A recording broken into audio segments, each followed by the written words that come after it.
Good afternoon, everyone. This is Anthony Otero, community lead at HR University. And today we're in our next episode of HR Story Series. I would like to introduce everyone to Shane Fisher. Shane Fisher is the Director of Human Resources at Built Brands. Welcome, Shane. Hey, thank you very much, Anthony. Pleasure to be here. Absolutely. So, Shane, definitely wanted to get you on the webinar. I think that you have a very um, solid work history as well as can educate our community in regards to someone as yourself making um, a career pivot, and I think it'd be very helpful to kind of our audience to know how it's possible to do that. Can you talk to us a little bit about your career journey? Yeah, you bet. Ever since I was young, I'm talking like 8 or 9, I just always wanted to be a coach. I wasn't that kid who was great at anything, but I was pretty good at just about everything. I was good at everything, great at nothing, and I just love coaching. And so I started out wanting to be a secondary ed teacher and Okay. a coach or a high school counselor. Um, And my wife and I, we married when we were 22, started our family right away.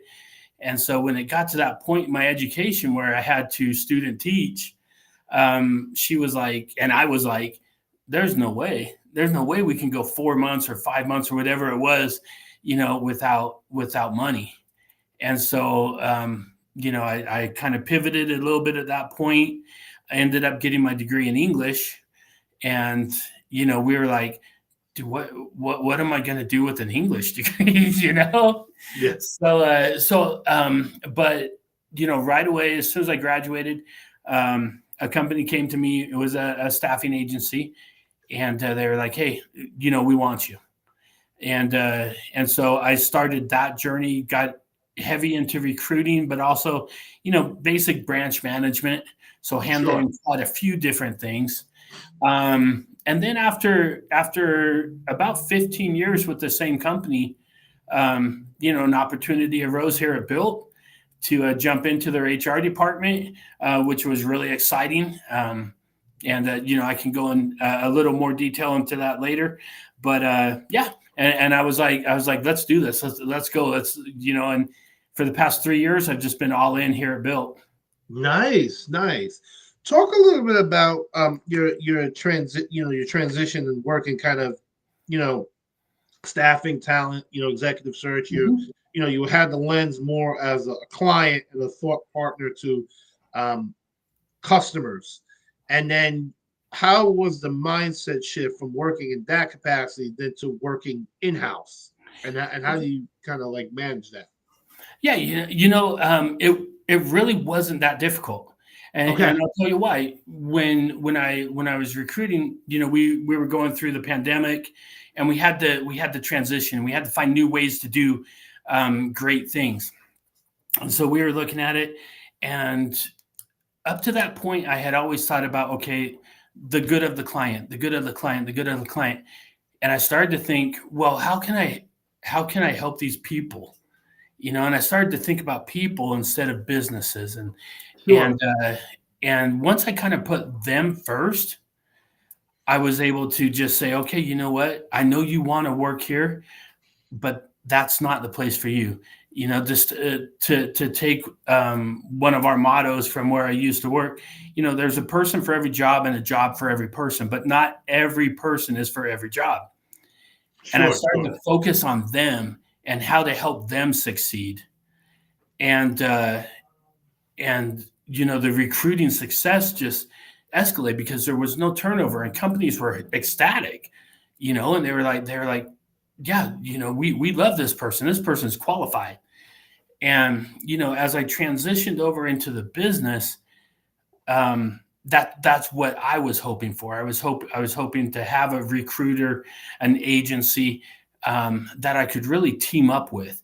And having the history of working on the other side, I'm now able to sit down with those agencies, and it's like, okay, this is what we're doing, and I need a teammate. I Right, don't right. want you just throwing stuff. We're working together. I want you to succeed. I want that agency to succeed, and the way they're going to succeed is by helping me to succeed. And we just work Absolutely. together, and we have a tremendous um, bond, not only professionally but an actual friendship. And I think that's one thing that's really helped me in that transition is I understand what they're going through. Right. I understand the difficulties that they have, but I also understand how to help them to succeed. And working together, we've had a lot of success. That's amazing. And then I think with your experience too, you've had a chance to previous life to work with so many clients, so many different companies, so you can kind of um, identify if you were to go in house, what would that look like for you, Right. right? And Because so I think, and that's kind of a viewpoint that probably you would have had that maybe someone who's always worked in house in their career probably may not have that. right. And I think in all honesty, it's refreshing from the other side. They're like, oh, this guy understands us. He's not just so demanding. And and it's worked really well. Great, great. Talk about kind of your kind of the skill sets that you've acquired. Being your background being in staffing, and headhunting, talent acquisition. There's many names for in terms of talent attraction. That's another one. Right. How has that helped you kind of in your role? Kind of some of the experience, kind of the experiences you've gathered in your toolbox. Well, I might work under one roof now. It might just be one company, but you're talking about 7, 8, 9 different departments, Okay. and they're each different. And people will succeed here, and they might not succeed there. Or this department's going to need this type of personality or this type of leader, while this department's going to need someone a little bit more demanding or someone who can really work under stress and things like that. So I think if anything, I've just kind of slowly just kind of moved over and adopted that philosophy that it's not really that different. I'm still working with while I'm in the same company, I'm still working with different departments that have different needs. And so when I have that ability to, one thing I really love is I'm the first point of contact when we are recruiting. So Okay. still, even in the director role, Sure. I make that phone call. And it's still like, all right, can I tell if this person's built, if they're made to work at built, if they have that philosophy, that Is that mentality? pun intended or no pun intended? It's an easy one, huh? It's an Right? easy Yeah, one. it's a layup. But and Yeah. so that's a thrill for me because I Yeah. still get that pass. I still get that recruiter's mentality and that thrill where this person needs help and I'm here for him. And so I get to say, okay, yeah, you know what? This is going to be great. And there have been, when a CFO or a CMO comes back to me and they're like, okay, Shane, we're looking at this, and we might not see the qualifications, or the experience isn't there. And to be able to sit down with them and have them have that trust in you, but to be able to sit down with them and just say, do it. You gotta believe me. This person is built. If they don't have exactly what you're looking for right now, they'll develop it. And so really, I think that's what's helped me is just to really be able to build relationships of trust real quickly with candidates Sure. and make that determination. I mean, it's a righteous judgment, right? We got to judge if this person can or cannot do the job, Right. Right. and to make that judgment and to really know that, yeah, this is going to be successful. Wow. And I think you're kind of hinting at straddling the engagement with candidates and as well as internal clients as well. When you Hmm. see it, CFO and COO, right? So, and again, sometimes when a candidate, even if it's not the right fit, it may be a no for now. It doesn't Yeah. necessarily mean it's a no forever. I think it depends. It have to be, um, you know, uh, I think that's you kind of hinting at the consulting piece too. Right, And and I think with that, especially with us being a younger company, we sure, always want to have that startup mentality because it's a rush, and and you're taking challenge, you're facing challenges, and there's no fear, you can't have fear, you just got to go. right, But with that being said, we aren't a startup company anymore. We've been around for the 5 years. I like to think we're into that adolescent phase, right, right. where but we can still make those changes. And so, like I said, a lot of times someone is brought in, and it's like, you know what, this marketing role might not be for you, but you would be awesome with ambassadors, and we're going Sure. to hook you up with our social media team, and because they've demonstrated those skills. And so we're still able to kind of make those transitions, and That's we're very fortunate to be able to do that. that's great. Definitely, I'm sure your organization builds probably still in the growth phase, and Hmm. so noted. In terms of your current role, can you just briefly talk a little bit about kind of your line of sight and scope? I know you reference, talent acquisition. Do you have other areas that you directly or indirectly manage with payroll or benefits, employee Oh yeah. relations, just for our audience, just to kind of get a sense besides TA, if that's the case. Yeah, when I was brought on, like I said, I'd worked with the previous company for about 15 years, and I was looking for a new place, and I saw Built, and I had heard of Built. We had actually staffed for Built, and Oh, okay, okay. I we for a time we sent like their first two staffers, and so I was like, oh, that sounds interesting, and so I replied, and it happened to be my former boss. So Okay. she was an office manager for us, who's now our CPO, and Shannon. And she was like, Shane? I was like, yeah, Shannon, is this you? And she's like, yeah. She's like, and she was just like, you saw my post, didn't you? And I was like, yeah, I did.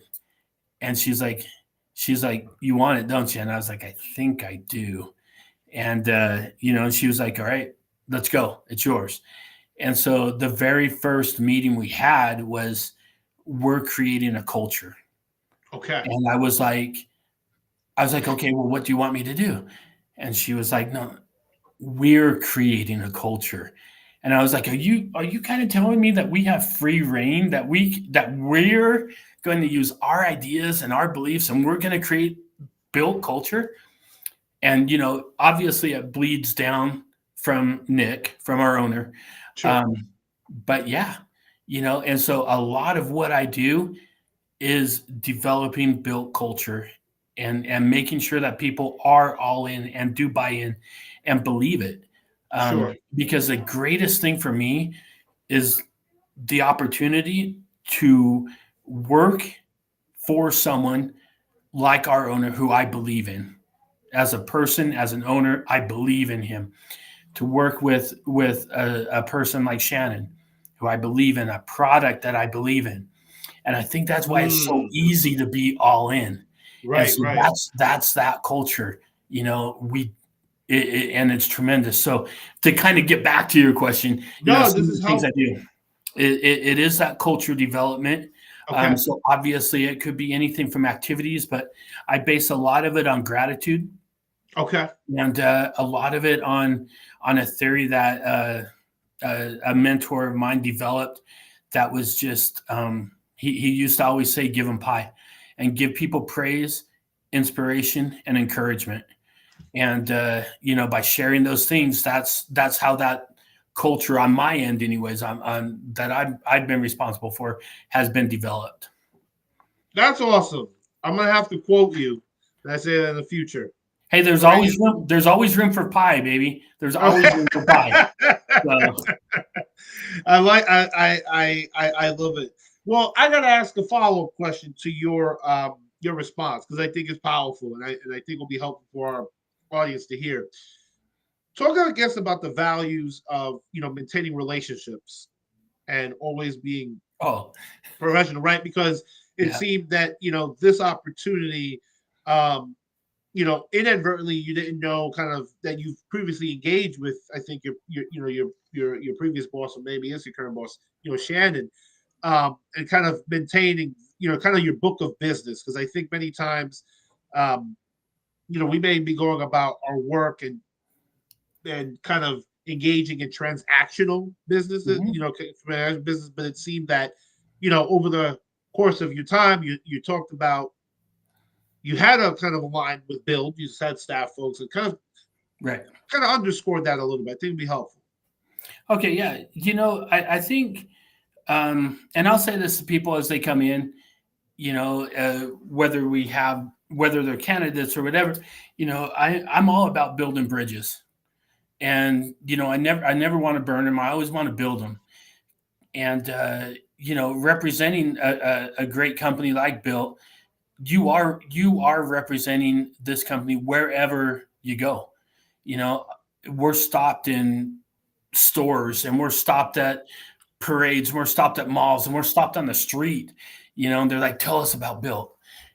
And so everywhere you go, you're kind of building that. And every time someone comes in and asks you a question, you want to make sure that you build that bridge. You'll have that relationship because you never know, Yeah, you know. And so that's something that I learned. Like I said, Shannon and I maintained that friendship. And I'm not saying that we were best friends by any means or anything sure. like that, but we had that relationship where if I were to have called her up and said, "Hey, would you mind if I listed you as a reference?" She would be like, "Yeah, for sure." I see. I see. And just having that. And so to be able to rely on people in your time of need is important, but to also be there in their time of need is just as, if not more important. And as you do that, you build those relationships and people trust you, and then they come back to you. And yeah, so it's always about building bridges.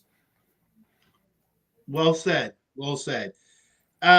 Another question I want to ask, not as HR related, but I think it's helpful as our audience try to look like, well, do I go for a big company? Do I go for a small company?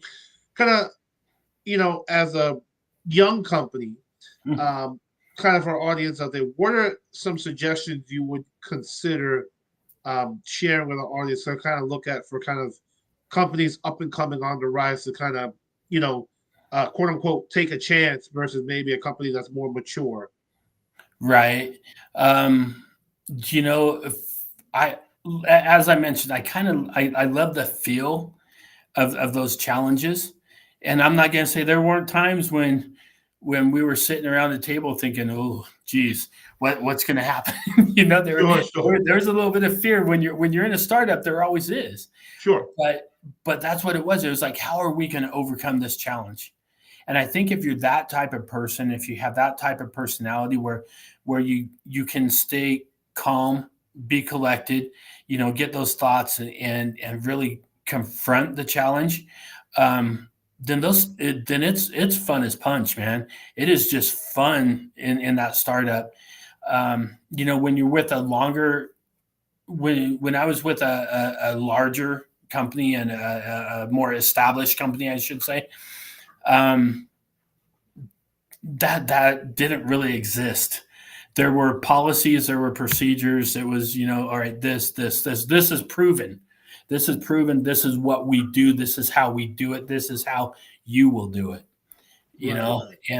And with the startup company, it was like a little bit more of a risk and a little bit more of a rush.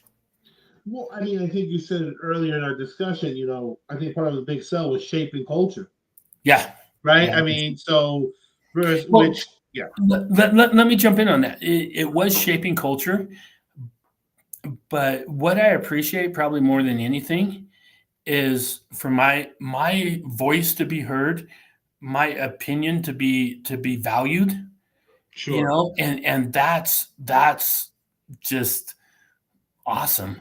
I had never really 100% had that, okay, but to have that trust, and to receive it and just say, you know what, this is what we need. We trust that you're going to do it, so go do it. and that's a sweet feeling.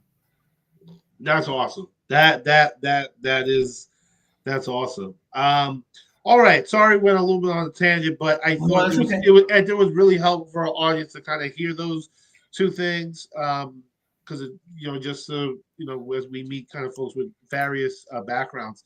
Um, can you just talk to us a little bit about operational efficiency? Kind of you came in, with a few years ago. Kind of any examples or that or either from an HR side or business side that you may have been a part of in terms of streamlining HR processes?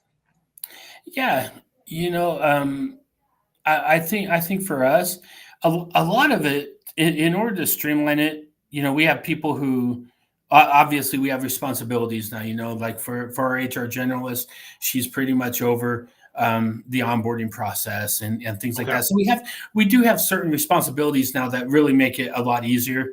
That communication that goes through.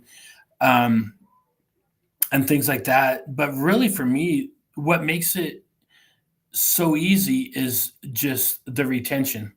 When I don't have to repeat everything, that takes up so much time, Sure. and you can't really streamline that. You have to give them that respect and set them up for success.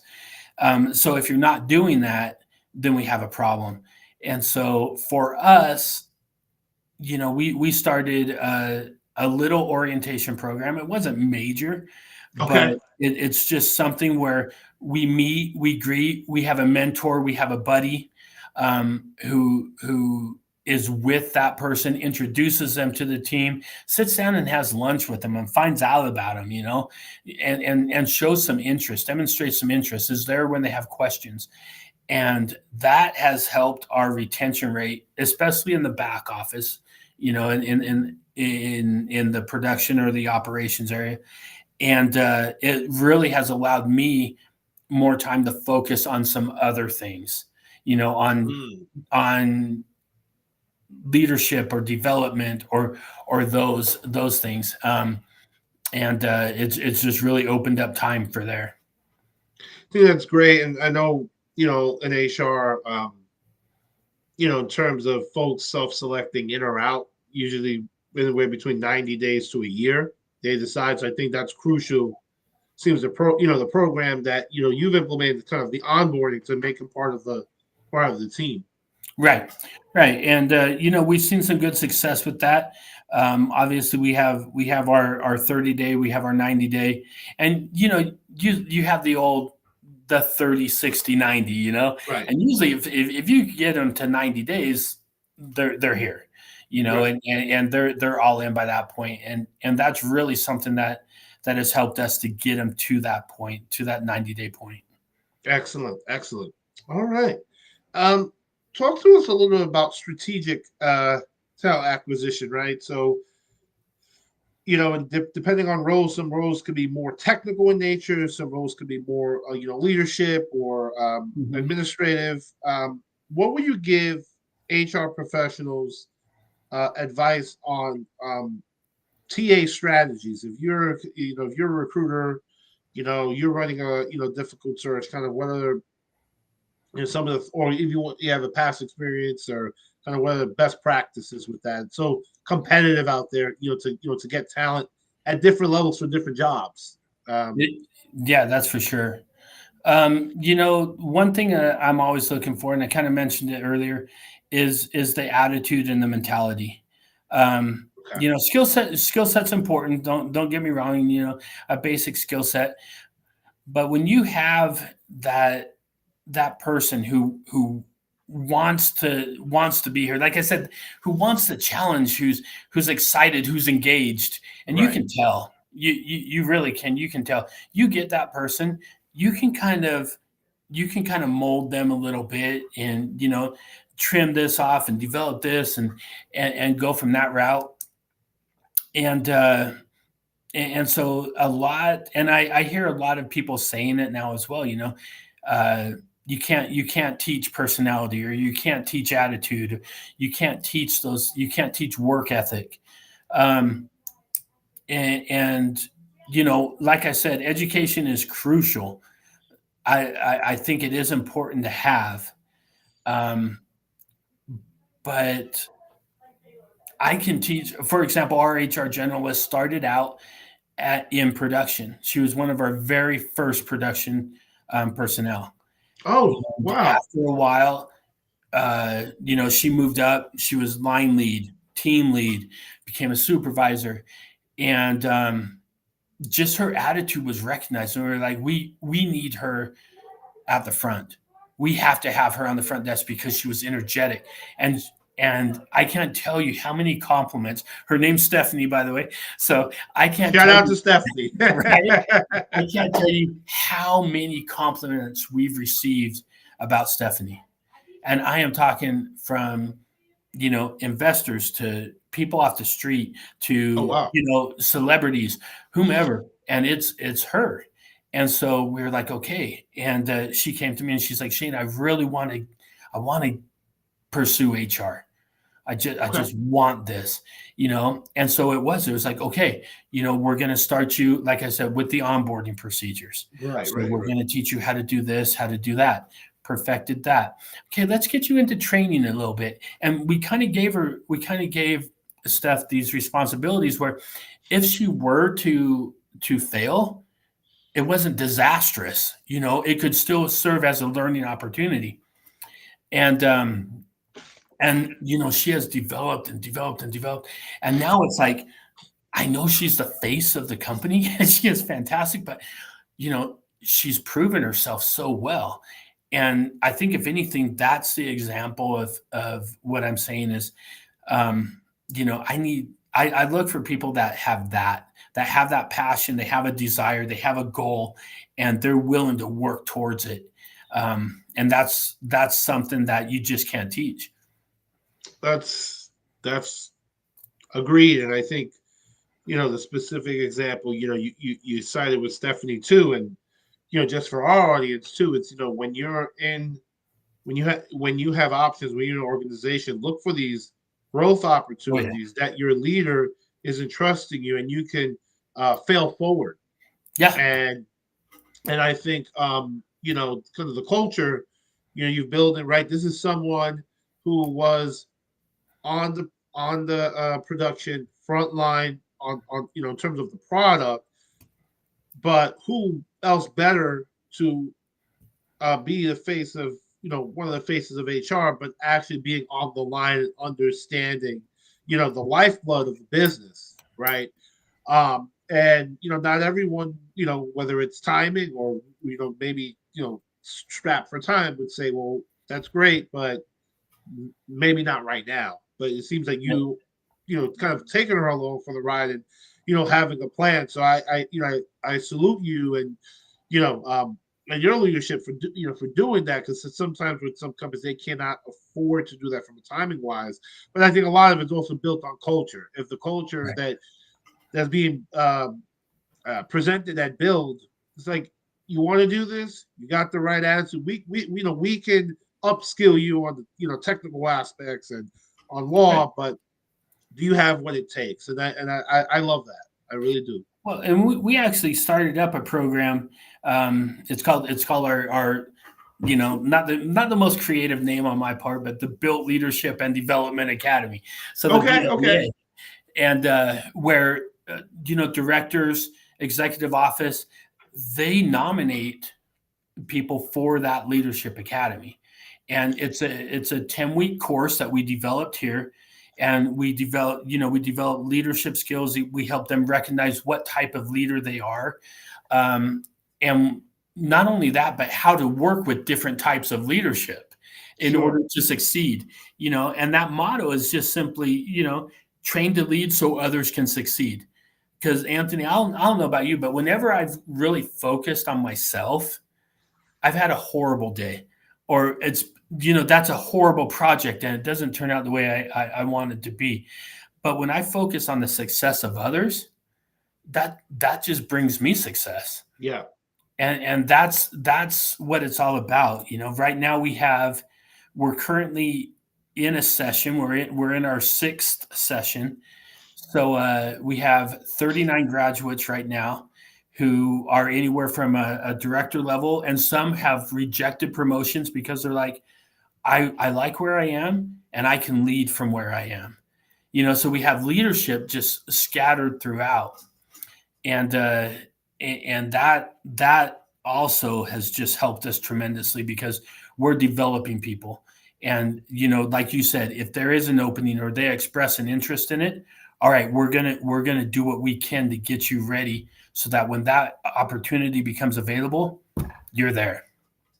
That's all. That's really cool. Shane, I just want to be mindful of your time. I had a few more questions, but I wanted to. I would have liked to have expounded on this question. Do you have a few extra minutes? Yes, yeah, for sure, for sure. Okay. Okay. Awesome. So what's it called? The Build Leadership Academy program. Right, the Built Leadership and Development Academy. Development Academy. Okay. I think that's awesome, right? So just to kind of shout out to the folks kind of in talent development, organizational development, kind of those HR practitioners. Um, how was this offered? Was it the combination of you and the kind of the owner, the CEO, you and the kind of the executive team? Like, how was this identified? This was a need, and then how kind of how was the curriculum? Like, did the group hire a consultant? Just very curious on that on Okay. that piece in terms of the mechanics. Actually, for this, this was my baby. This was my idea, Okay, and okay, we did have a need. I mean, don't get me wrong.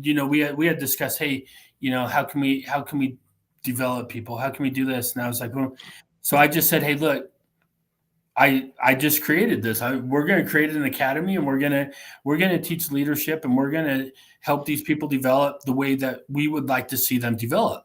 sure, And we just started it. So as far as the curriculum, like I said, you know, my my mentor who really made a difference in my life was Ed Pinniger, and his philosophy was give them pie.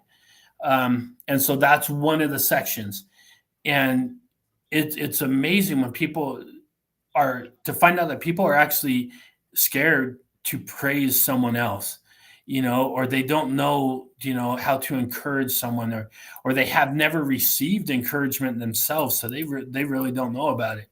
So we threw that in there. We threw in we had an issue where, people would argue, well, I worked 50 hours this week. It was really hard. And it was like, well, there's a difference between time and energy, and sure.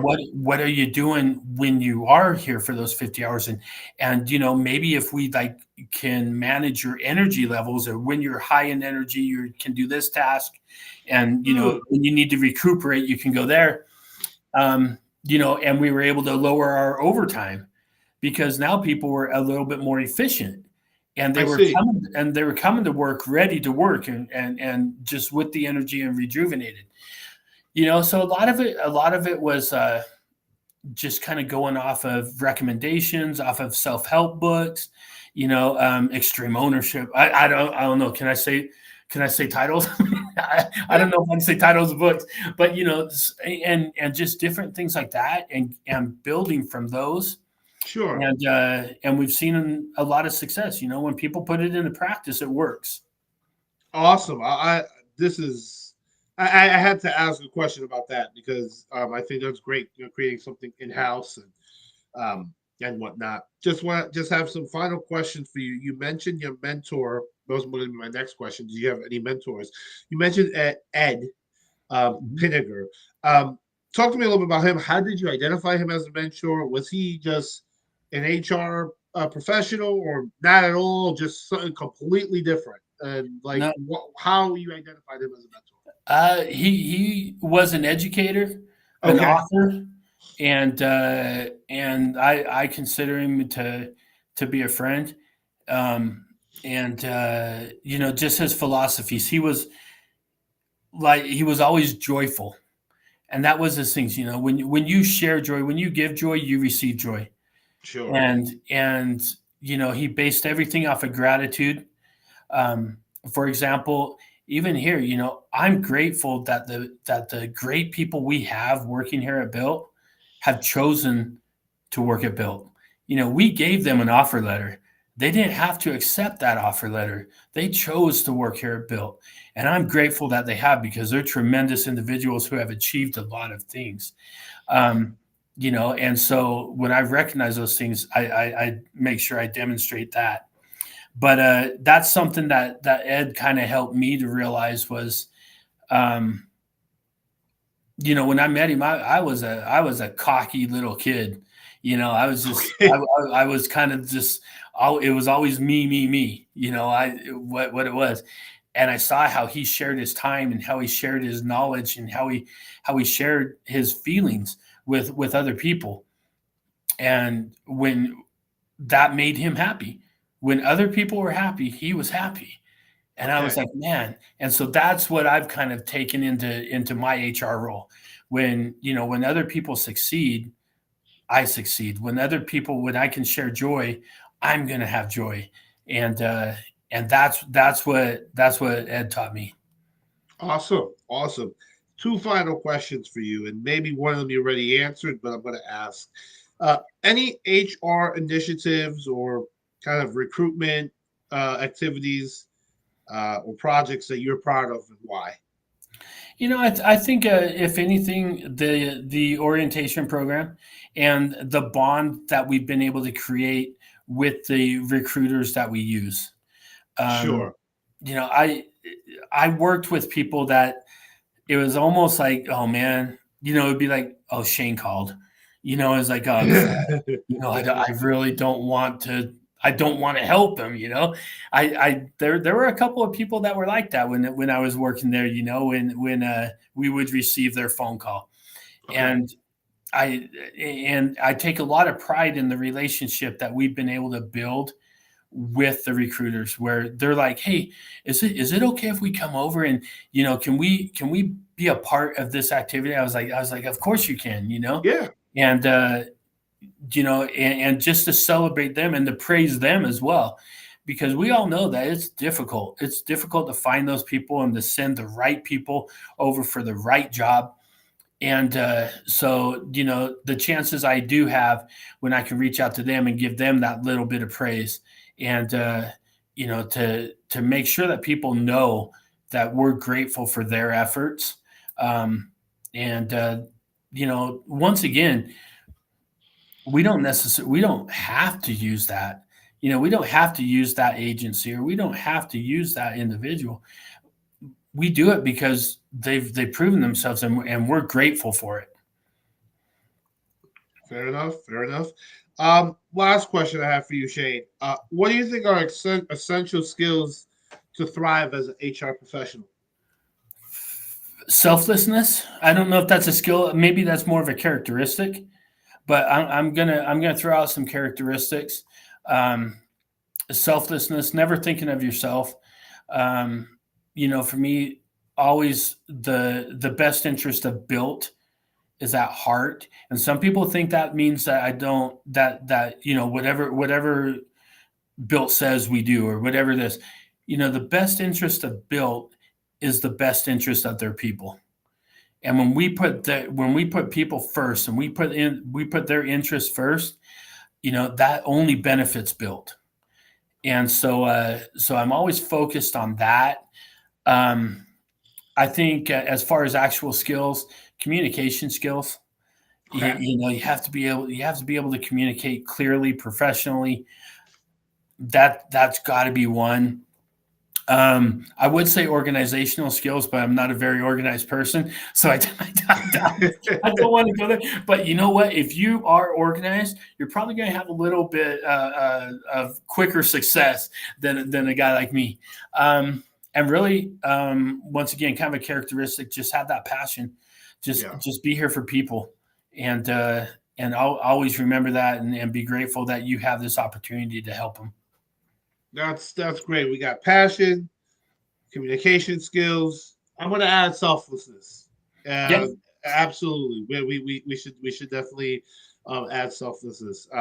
Shane, it's been a pleasure getting to know you, getting to know build brands, and your story. And I, um, on behalf of the HR University, thank you for joining us this evening. Right on. Thanks, Anthony. Like I said, I appreciate the invitation, the time, getting to know you, and I definitely support the program. As I told you before, I kind of got into HR through a continued education and certification program, very similar to HRU, and I love the idea. I love the purpose that you have, and once again, to see you out there helping people, that's tremendous.